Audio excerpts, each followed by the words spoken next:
como coeficiente de solubilidade, tá? Representado aqui por um C e por um S, tá? Então, é uma propriedade física que vai indicar a quantidade de soluto que pode ser dissolvida em uma quantidade padrão de solvente, tá? Em determinadas condições de temperatura e de pressão.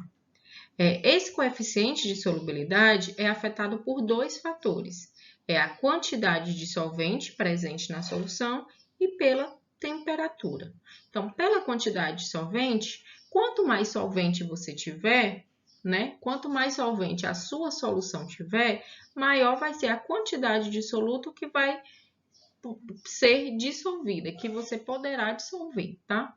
E em relação à temperatura, é a temperatura que a solução está, que a solução foi submetida. Por exemplo, se eu tenho um soluto endotérmico, ou seja, aquele soluto que se dissolve melhor num solvente aquecido, num solvente quente, então quanto maior vai ser minha temperatura, maior vai ser a quantidade de soluto que vai se dissolver.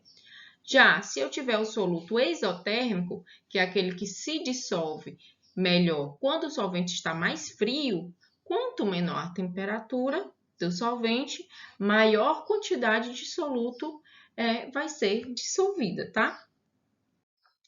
Para obter esses valores de coeficiente de solubilidade, são necessários fazer experimentos, tá? Então, são dados determinados experimentalmente dentro dos laboratórios, fazendo testes mesmo.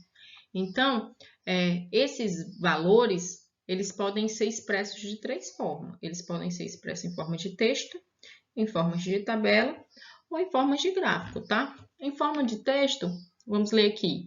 Na temperatura de 20 graus Celsius, a solubilidade do cloreto de sódio, NaCl, em água é de 36 gramas por 6 ml. Então, quando ele está falando da solubilidade, ele está nos dando o valor do coeficiente de solubilidade, que a 20 graus Celsius é de 36 gramas por 100 ml de água.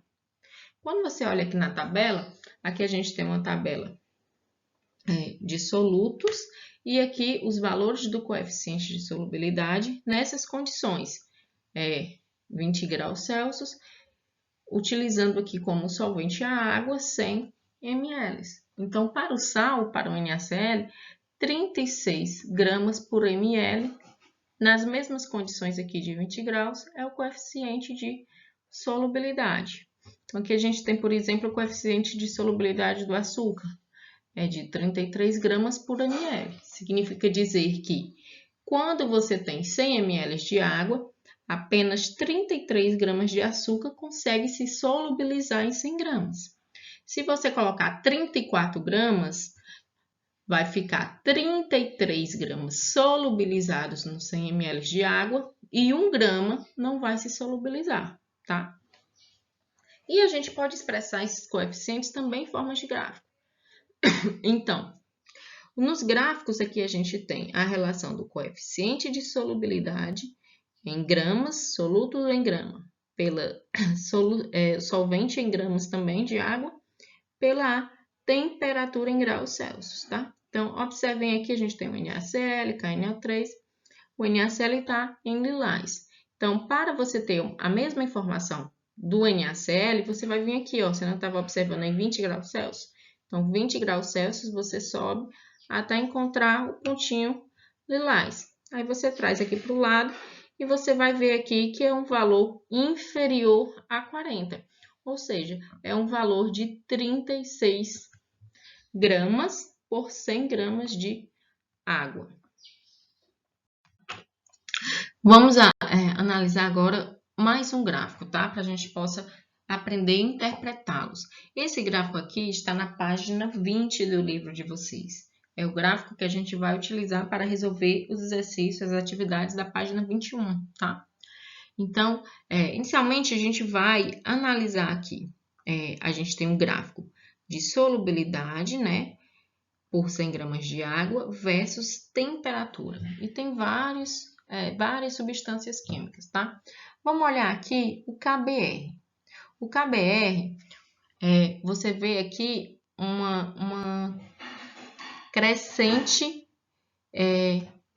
um crescente aumento da solubilidade em relação à temperatura. Como assim? Olha aqui na temperatura de 10 graus Celsius. Temperatura de 10 graus Celsius, o coeficiente de solubilidade do KBr é 60 gramas por 100 gramas de água.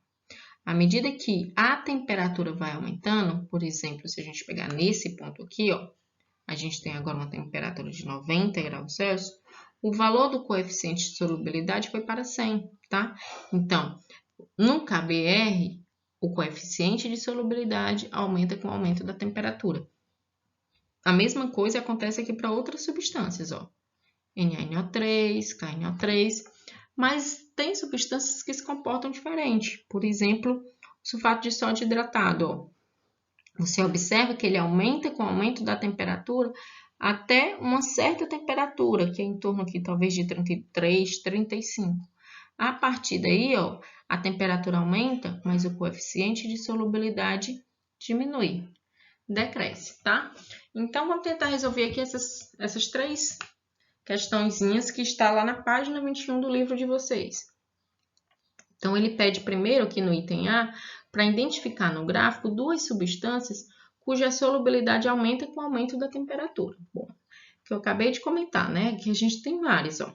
KI aumenta com o aumento da temperatura, HNO3, ó, aumenta, KNO3, NaNO3, KBr, ele quer apenas duas, tá? Então, eu posso escrever aqui para vocês, vou colocar o KBr, vocês podem utilizar aqui qualquer um, exemplo, tá? KNO3. Pronto.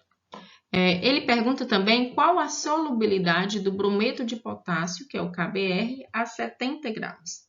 Então, primeiro você vai procurar o KBr. O KBr está bem aqui, né? Então, você vai olhar para o KBr e procura a temperatura de 70 graus. 70 graus está aqui, ó. Então, você vai subindo até encontrar o KBr. KBr está bem aqui, ó. Temperatura de 70 graus é esse ponto. Então, você olha aqui para o outro lado para encontrar qual seria o coeficiente de solubilidade. E o valor seria 90. Então, aqui vai ser 90 gramas por 100 gramas de água, H2O. E na letra C, ele quer saber agora qual é a temperatura mínima necessária para dissolver 60 gramas de KNO3, que é o nitrato de potássio, em 100 gramas de água. Então, o que ele está me dando agora é o coeficiente de solubilidade, que é de 60 gramas por 100 gramas de água. De quem que a gente está falando? KNO3. Então, busca o KNO3, aqui o KNO3, e busca o coeficiente de solubilidade 60. Bem aqui, ó, coeficiente de solubilidade 60. Vai de encontro ao KNO3. Então, encontrou que temperatura corresponde isso aqui? 40. Então, a resposta aqui da letra C seria 40 graus Celsius, tá? Então, eu peço que em casa vocês concluam o exercício da página 21. Os coeficientes de solubilidade também nos permitem determinar a saturação dessas soluções, tá? Então, as soluções, elas podem ser soluções insaturadas, soluções saturadas e soluções supersaturadas. Vamos iniciar com a solução saturada. Então, vou dar aqui um exemplo para esse termo, tá? Saturada. Quando você está cansada, não aguenta mais uma situação, né? Um problema, você diz assim, eu estou saturada, eu não aguento mais. Então, você vai levar esse mesmo analogia para a solução saturada. A solução saturada é quando ela já contém a quantidade máxima de soluto que poderia solubilizar naquele solvente, tá? Não aguenta mais, aquela dali é a quantidade máxima, saturou. Ou seja, a quantidade de soluto dissolvida no solvente vai ser igual ao coeficiente de solubilidade, porque o coeficiente de solubilidade é a quantidade máxima de soluto que pode ser solubilizado numa determinada quantidade de solvente. Por exemplo, Eu tenho aqui um becker, tá? Contendo 100 ml de água.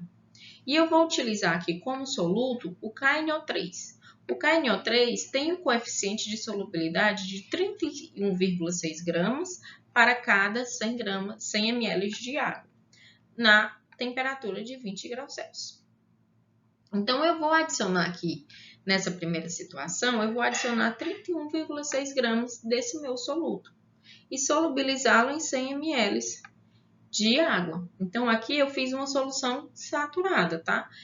Note que a gente está usando, a solução que eu preparei foi com 31,6 gramas de soluto, que é o valor idêntico, igual ao coeficiente de solubilidade. Posso adicionar mais soluto? Pode. Adicionei aqui 40 gramas, superior ao coeficiente de solubilidade. Não vai solubilizar. Vai solubilizar 31,6 gramas, mas o restante, ó, vai ficar lá no fundo do becker, tá? Esse corpo que fica, essa substância em excesso que fica no fundo do becker, ela é chamada de corpo de chão. Então, aqui em cima eu tenho a solução saturada e aqui embaixo eu tenho o corpo de chão ou corpo de fundo. Então, o nome dessa solução aqui vai ser uma solução saturada com corpo de chão. Se eu sei quanto eu adicionei e conheço o coeficiente de solubilidade, eu posso calcular o corpo de chão. 40 menos 31,6, 8,4 gramas de KNO3 que não se solubilizou. E aqui é somente para ilustrar para vocês uma solução saturada com corpo de fundo, tá? Então, você tem aqui uma solução de sulfato de cobre, onde aqui embaixo você consegue observar a presença de um sólido, que é justamente o corpo de fundo, e aqui em cima é a solução saturada, tá? Que é a solução onde a quantidade máxima de sulfato de sódio solubilizou, que também pode ser chamada de solução sobrenadante. Já a solução insaturada, ela vai ser formada quando a quantidade de soluto dissolvida vai ser inferior ao coeficiente de solubilidade, tá?